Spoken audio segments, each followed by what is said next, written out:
যখন কোনো ব্যক্তি নিজের লক্ষ্য প্রাপ্তির জন্য নিরন্তর পরিশ্রম করতে থাকেন, চেষ্টা করতে থাকেন, তখন তিনি কষ্ট অনুভব করেন, কখনো শারীরিক কষ্ট, কখনো মানসিক কষ্ট।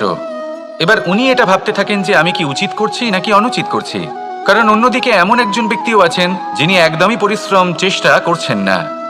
তিনি মদিরা পান করেন, বিলাসিতায় জীবন কাটান, অলস প্রকৃতির হয়ে ওঠেন, নিদ্রাতে বিলীন হয়ে থাকেন আর ভাবেন যে তিনি সুখ লাভ করছেন। কিন্তু এরকম কেন হয়? কারণ যখন আমরা সৎ পথে থাকি, উচিত পথে চলি, লক্ষ্য প্রাপ্ত করার জন্য চেষ্টা করতে থাকি, তখন আমাদের ভেতরে থাকা নেতিবাচক শক্তি এবং পাপ এই দেহকে ত্যাগ করে দেয়। আর এই অনুভূতিটাই আমাদের দুঃখের অনুভূতি দেয়, কষ্ট দেয়।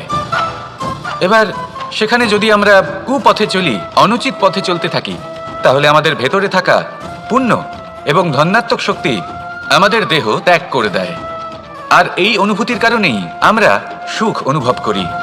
কিন্তু কখনো ভাববেন যে এই সুখ বেশি সময় পর্যন্ত থাকে না।